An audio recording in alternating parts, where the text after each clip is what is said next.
Y llegamos finalmente al último video de la parte de microeconomía, al menos el último video que voy a grabar yo. Los próximos serán sobre la parte de macroeconomía. Bien, antes de empezar con esta última parte, es necesario que ustedes puedan explicar cómo se alcanza el equilibrio en el mercado de competencia perfecta, partiendo de precios que no son del equilibrio, cómo y por qué se alcanza ese equilibrio, cómo afectan a ese equilibrio los cambios en la demanda o los cambios en la oferta, y explicar los 4 casos posibles de cambios en los mercados por desplazamientos de la oferta y la demanda y las posibles causas de estos cambios. Dicho esto, entramos en el último tema, que es la intervención del Estado en el mercado. Básicamente, parecería que el mercado de competencia se autorregula y resuelve todos los problemas automáticamente. De hecho, es lo que escuchamos a los economistas neoliberales decir permanentemente. Sin embargo, aún así hay ciertos motivos que justifican la intervención estatal. Uno de ellos es el principal, que no todos los mercados son en realidad de competencia perfecta, yo diría que los menos de los que participamos, con lo que el Estado interviene en los mercados en los que existe un poder de mercado que permite lo que se llama un abuso de posición dominante. Esto es, imponer precios que maximicen los beneficios por encima de las necesidades de las personas. Esto ocurre cuando existen monopolios o oligopolios cartelizados, pero también existe cuando hay economías de escala, que son aquellas producciones que para poder ser rentables necesitan una escala de producción muy grande y impiden así que otros competidores puedan entrar al mercado. Esto pasa, por ejemplo, en la fabricación de aviones, en la fabricación de autos, donde esto da origen a lo que se llama el argumento de la protección de la industria naciente, que es una forma de intervenir por parte del Estado en determinados mercados para proteger a los productores hasta que alcancen una producción en una escala que les resulte rentable. También puede ser que el Estado trate de proteger o promover el acceso al consumo de un determinado bien por beneficioso, o que trate de desalentar el consumo de un bien por ser perjudicial, o bien el Estado puede tratar de proteger ciertas producciones de bienes o servicios que considera estratégicos, como la energía, ciertas industrias, los alimentos. Existen también el problema de las externalidades que se producen cuando la producción o el consumo de un determinado bien o servicio tiene consecuencias positivas o negativas sobre la producción o el consumo de otro bien o servicio sin cobrar ni pagar por eso. Ejemplos típicos de externalidades en el consumo son el fumador que le hace fumar el humo a otro consumidor que no quiere hacerlo, o industrias contaminantes, pero también puede haber externalidades positivas, como que alguien que tiene abejas poliniza las flores de otro que se dedica al cultivo de flores, o, por ejemplo, los recicladores urbanos que juntan los residuos reciclables y los reciclan en la planta de tratamiento, que generan una externalidad positiva a partir de la producción. Finalmente, también la existencia de bienes y servicios públicos es otro tema que implica la intervención del Estado, que si bien no son pagados por los consumidores en el momento que los utilizan, como por ejemplo una plaza, el alumbrado público, nadie puede ser privado del acceso a esos bienes o servicios sobre la base del no pago o sobre la base del precio. Puede haber otras que no nos vamos a detener en este curso. Vamos a ver nada más que 4 formas de intervención. La fijación de precios, que son disposiciones legales que prohíben comprar o vender por debajo de un cierto precio cuando es un precio mínimo, o por encima de un cierto precio cuando es un precio máximo. Ahí tenemos 2 formas de intervención: fijación de precio mínimo y fijación de precio máximo. O la imposición de impuestos o subsidios específicos de cuantía fija por unidad vendida. Estos son cargas tributarias a pagar, impuestos o sumas de dinero a recibir, subsidios que pagan o reciben los productores por cada unidad vendida. Este tipo de impuestos y de subsidios se llaman indirectos, ya que se aplican al oferente, pero este los traslada a los precios que pagan los consumidores o los demandantes. Cuando se fija un precio mínimo se dice que es relevante cuando está por encima del precio de mercado. Esto significa que para que sea relevante tiene que prohibir algo. Si estuviera por debajo del precio de mercado, y nadie querría comercializar por debajo del precio de mercado. El problema es cuando el precio mínimo relevante está por encima del precio de mercado, que genera, como ya vimos antes, un exceso de oferta. Solo que ahora está prohibido vender o comprar por debajo de ese nivel de precios, y eso acarrea que el mercado no puede aplicar sus mecanismos de equilibrio, que son la baja de precios. Lo que ocurre en estos casos es que generalmente se trata de beneficiar al oferente, al productor. Ejemplos de estos precios son el salario mínimo vital y móvil en el mercado de trabajo, o el precio sostén en la agricultura, o el llamado precio de barril criollo en el petróleo, que aun cuando los precios internacionales del petróleo están muy bajos, el gobierno decide pagar un precio más o menos alto comparativo con el del mercado por el barril para proteger la producción petrolera. Ese exceso de oferta que se produce y no se reduce legalmente por los mecanismos del mercado genera un desequilibrio en el mercado que tiene los siguientes efectos. Aparecen mercados negros, por ejemplo, si el salario mínimo vital y móvil es determinado valor y hay gente dispuesta a trabajar por debajo de ese precio, los contratan en negro, o que se genera o se produce más mercadería de la que se puede vender porque no hay demanda y que se destruyan los excedentes. En ese caso, la medida que en largo plazo generalmente termina produciendo mercados negros como el del dólar, que son más organizados que los mercados oficiales, son comprar el Estado parte de la producción, pero en ese caso otorgar cuotas de mercado, es decir, que a cada productor se le asigna una determinada cuota y no puede vender toda la cantidad que querría vender a ese nivel de precios. El precio máximo relevante es el que impide vender por encima de ese nivel de precios. Es relevante cuando está por debajo del precio de mercado, que como ya vimos producía un exceso de demanda. La gente estaría dispuesta a pagar más precios y comprar menos, los productores estarían dispuestos a vender por más precios y pagar más, pero está prohibido vender por ese nivel de precios. En ese caso aparece un exceso de demanda que no desaparece por los mecanismos de mercado que consistían en que el precio subiera y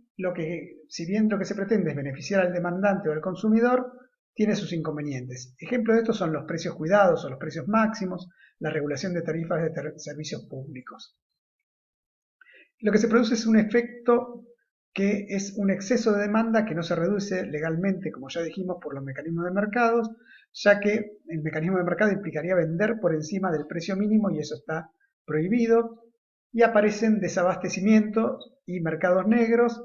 y muchas veces debe ir acompañada la medida por un razonamiento. Esto del desabastecimiento lo vemos cuando queremos ir a comprar el aceite a precios cuidados y o no hay, o por un racionamiento que dice máxima 2 unidades por persona o 1 unidad por persona.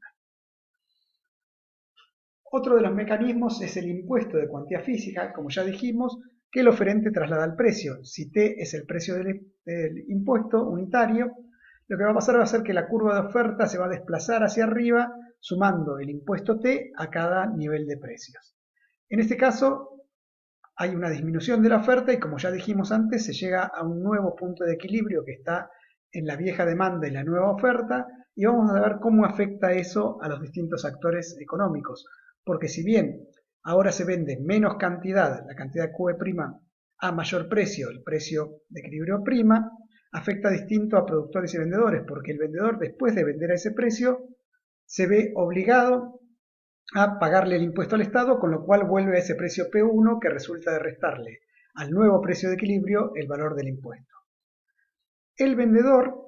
antes vendía una cantidad QE a un precio PE y ahora pasa a vender una cantidad PE' al precio PE', pero después de que lo vende tiene que pagarle al Estado el precio P1, con lo cual la distancia entre el nuevo precio de equilibrio y el viejo precio de equilibrio es lo que incide esa medida sobre el consumidor, y la diferencia entre el viejo precio de equilibrio y el precio 1, que es el precio que realmente percibe después de pagar el impuesto del productor, es la incidencia sobre el productor. Uno vería la distancia entre E' y B, la incidencia sobre el consumidor, la distancia entre B y A, la incidencia sobre el productor, unitaria. Si uno lleva eso a la cantidad que se comercializa efectivamente, o sea, lo multiplica por la cantidad que se comercializa, obtiene la incidencia total sobre el productor y la incidencia total sobre el consumidor, y la suma de esas dos áreas, que sería el impuesto por la cantidad que se comercializa finalmente, representa la recaudación del Estado. Eso se vería de esta manera. Los impuestos generalmente tienen un sentido recaudatorio o desalentar la producción o el consumo de un determinado bien o servicio,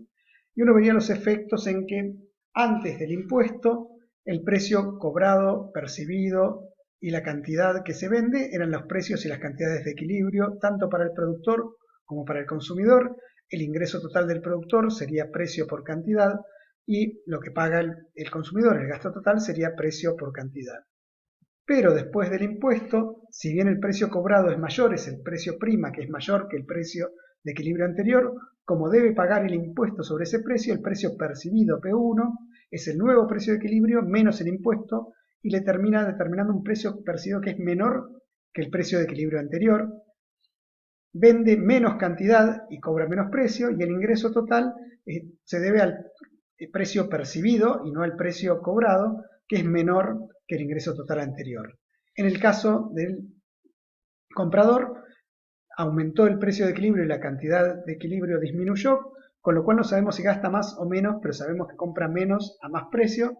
y esa diferencia entre lo que ingreso total del productor y lo que gasta el consumidor es lo que recauda el Estado, que es el precio del impuesto, el valor del impuesto T, por la cantidad de equilibrio final. Un detalle importante es que la incidencia de un impuesto siempre es mayor sobre el actor más inelástico. En el caso que vimos era más inelástico el caso del consumidor, con lo cual tenían más incidencia del impuesto. El caso del subsidio es similar al anterior, pero ahora lo que se hace es que el subsidio abarata los precios de la oferta porque el Estado le va a pagar ese subsidio por cada unidad vendida. Se desplaza la oferta, aumenta la oferta y lleva un nuevo precio de equilibrio que es menor al anterior y una cantidad de equilibrio que es mayor que la anterior. En este caso, cuando uno quiere ver cómo afectó al consumidor, el consumidor siempre paga el precio de equilibrio, uno tiene que ver que el consumidor, después de que vendió al precio de prima, va a recibir el subsidio y va a llegar al precio P1, al punto A. El punto B es la diferencia entre P1 y el precio de equilibrio anterior, lo que antes cobraba el productor, precio de equilibrio, y lo que cobra ahora o percibe después de recibir el subsidio, que es P1. En el caso del consumidor, antes compraba al precio PE y ahora compra al precio P'E, que es menor al anterior, y esa distancia entre P y E' es la incidencia sobre el consumidor. Y si esto lo vemos en áreas como antes, la incidencia total sobre el consumidor es la incidencia unitaria multiplicada por la cantidad que se comercializa en el nuevo equilibrio, y la incidencia total sobre el productor es la diferencia entre P1, lo que percibe ahora, y el precio de equilibrio anterior, lo que cobraba, por la cantidad que se comercializa después del subsidio. Entonces el subsidio generalmente tiene como objetivo alentar o promover la producción o el consumo de un determinado bien o servicio y a su vez es un gasto público. El efecto ante un estado que antes que era igual al anterior, se vendía el precio de equilibrio y la cantidad de equilibrio y es lo mismo que se compraba y el Estado no gastaba nada. Ahora el nuevo precio de equilibrio es menor que el precio anterior porque la mercadería está subsidiada, pero el valor percibido por el productor